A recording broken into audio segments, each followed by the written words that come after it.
안녕하세요. 발전소장입니다. 여러분, 집안일이나 자녀 교육은 말할 것도 없고 여행 계획조차 죄다 아내에게 맡겨버리는 민철이와 한편 사소한 일에도 툭하면 짜증내고 남편을 닥달하는 연진이가 있습니다. 50대가 되면 부모님 간병이나 주거 문제 등으로 부부가 함께 의논해서 결정해야 할 일이 많은데도 서로 강 건너 불구경하듯 나몰라라 합니다. 이 부부 대체 어떻게 하면 좋을까요? 그래서 오늘 시간에는 인생 후반전 어떻게 살아가야 하나, 이 사람하고 계속 살아야 하나, 이런 걱정을 하는 분들을 위해서 오늘 영상을 준비했습니다.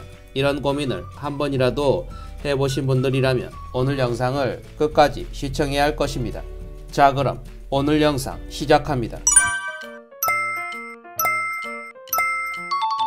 여러분, 오랜 세월 부부로서 함께 살아온 배우자와의 관계에는 여느 관계와는 다른 점이 많습니다. 먼저 당연한 말이지만 사이가 너무 가까운 걸 들 수 있습니다. 그래서 지극히 개인적인 정보도 서로 속속들이 알고 있습니다. 너무 가까운 사이지만 그 관계성은 독특합니다. 사회생활을 하는 사람의 경우 잠자는 시간을 빼고 계산해보면 배우자보다 회사 사람들과 훨씬 긴 시간을 보내게 됩니다. 그러니 부부가 느긋하게 대화를 나눌 시간은 없습니다.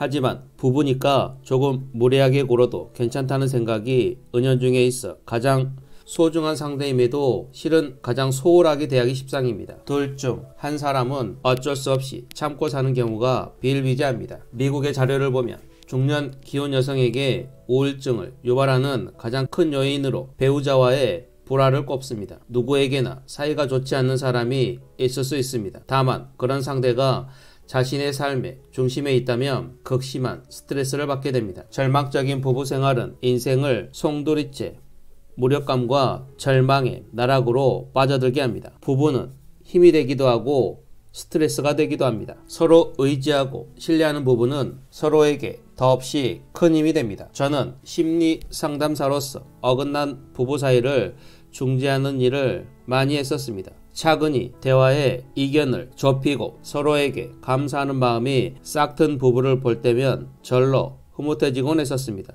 좋은 부부관계는 가정 밖에서 받은 충격을 완화해줍니다. 그딴 죽는 소리를 해봐야 소용없어 처럼 매정한 말을 뱉는 관계라면 마음이 병들지도 모릅니다. 일보단 당신이 소중해. 그런 형편없는 직장에 계속 다닐 필요 없어.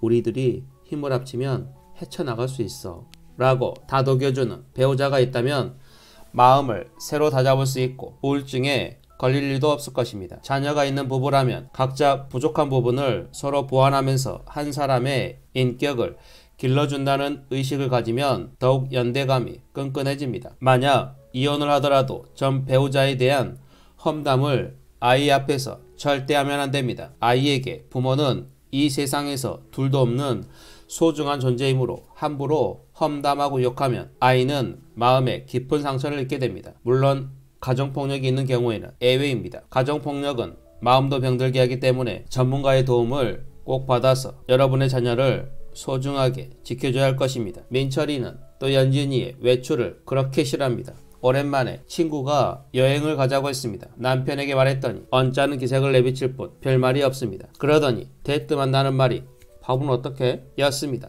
자기 생각만 하는 것이었습니다. 출발하기 전날 밤을 꼬박 새워가며 식사 준비를 해놨지만 심기가 불편한 남편을 생각하니 여행 내내 마음이 편치 않았습니다. 오랜만에 가는 여행인 만큼 친구랑 여행 가면 좋지. 즐겁게 놀다 와. 와 같은 말을 듣고 싶지만 남편의 불안에 주목하면 또 다른 풍경이 보입니다. 사람에게는 모든 변화가 스트레스가 됩니다. 언뜻 보기에 좋은 변화를 할지라도 적응하는 데는 시간이 걸리기 마련입니다. 밥은 어떻게? 라고 말한 것을 보면 남편은 집안일이 서툰 것 같습니다. 남편 입장에서 보면 아내의 여행은 생활을 뿌리채 뒤흔드는 변화로 느껴졌을 것입니다. 좀 더 과장되게 말하면 나 살아남을 수 있을까? 라는 생각이 들 정도로 말입니다. 또한 취지가 어떻든 간에 자신의 일상이 흐트러지는 것은 스트레스가 됩니다. 아내를 배려하기에 앞서 밥은 어떻게? 라는 볼멘 소리가 터져나온 것은 부부라는 허물없는 관계 탓에 본심이 고스란히 드러났기 때문입니다. 아내가 없는 환경에 적응할 시간을 주어야 합니다. 물론 이상적인 답변은 친구랑 여행 가면 좋지, 즐겁게 놀다 와요 라는 말을 듣는 것입니다. 하지만 오랜만에 라고 말한 것을 보면 남편은 아내가 항상 옆에서 하나부터 열까지 다 챙겨주는 일상에 길들여진 사람입니다. 여행은 무슨 안 돼! 라고 윽박지르는 남편이라면 이야기가 달라지겠지만, 여기서 남편은 남편 나름대로 아내가 자리를 비운 생활에 적응하려는 모습을 엿볼 수 있을 것입니다. 짧은 여행이라면 남편은 외식이나 편의점 도시락으로 끼니를 때워도 괜찮습니다. 아니면 고민 사례의 아내처럼 미리 음식을 만들어 두는 방법도 좋습니다. 그렇다면 적응하는데 필요한 시간을 조금 주면 어떨까 생각이 듭니다. 여행에서 돌아온 뒤에는 신나게 이야기 보따리를 풀기에 앞서 당신이 이해심 많은 남편이라서 정말 좋아요. 많이 불편했죠? 라고 먼저 남편에게 감사와 위로의 말을 건네는 것이 중요합니다. 그렇게까지 저 자세로 말할 필요가 있을까 싶겠지만 우선 익숙해지는 것에 초점을 맞춰 생각해 봐야 합니다. 이를테면 수영장에서 다이빙을 할 때 처음에는 낮은 곳에서부터 뛰어들다가 공포심을 조금씩 극복하고 차츰차츰 높이를 높여가는 상황과 딱 들어맞을지 모릅니다.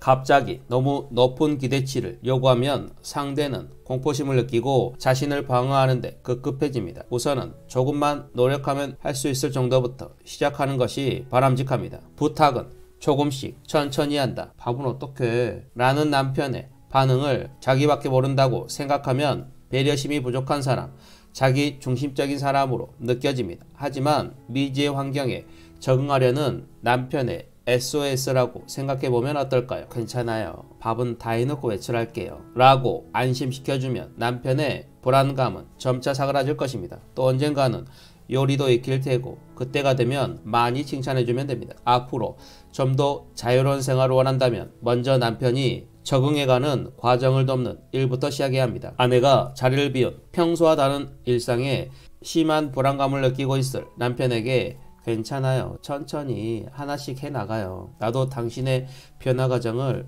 응원할 테니까요. 라는 마음으로 대하면 남편이 단순히 자기중심적인 사람으로 느껴지기보다는 하나로 똘똘 뭉쳐진 부부애를 느낄 수 있을 것입니다. 아내는 자유를 손에 넣고 남편은 아내 덕에 불안감을 덜 수 있습니다. 남자들은 대개 과제 달성형인 경우가 많습니다. 많은 노력을 인정받는 것을 좋아하므로 당신 덕분에 즐거웠어요. 고마워요. 라고 칭찬해주면 의외로 쉽게 기분이 풀릴 테고 서서히 기대치를 높일 수 있습니다. 변화에 적응하기가 어렵다는 것은 누구나 알고 있는 사실입니다. 다음 여행까지 조금 시간을 두면 남편은 어디까지 요구사항이 늘어날까 하는 공포심에서 벗어날 수 있습니다. 오늘은 이렇게 소시적에는 허구한 날 집 밖으로 나돌고 집에서 밥 한 끼 먹지 않았던 민철이가 아내 연진이가 오랜만에 친구 동훈이와 여행을 가려고 말했더니 밥은 어떻게? 라는 말을 했을 때 대처하는 방법과 민철이의 심리에 대해서 알아보았습니다. 오래 살다 보니 익숙해지고 그렇게 이제는 작은 일에도 서운함이 쌓이게 되고 그렇게 결국 황혼이혼을 하는 중년 여러분들이 정말 많아진 것 같습니다. 이제는 조금은 현명하게 상대의 말을 기분 나쁜 말이라는 생각을 조금은 내려놓고 그 속뜻을 면밀히 들여다보고 긍정적인 시각으로 바라본다면 여러분들은 어느 순간 대인배가 되어 있을 것이고 현명한 인생 후반전을 살게 될 것입니다. 저도 남자이지만 남자들 정말 단순합니다. 매일 채찍질만 하지 마시고 당근을 하나 쓱 먹여주면 알아서 여러분들에게 충성을 할 것입니다. 오늘은 이 말을 끝으로 영상을 마치겠습니다. 결혼은 행복으로 가는 길이 아니고 성숙으로 가는 길이다. 오늘 영상이 유익하고 여러분의 부부 사이에 도움이 되셨다면 구독, 좋아요, 알림 설정 부탁드리고 댓글에 발전 소장님은 좋은 남편이 될 것 같아요 라고 남겨주시면 혹시 제가 장가를 가게 된다면 알콩달콩 예쁜 말 쓰며 잘 살아보겠습니다.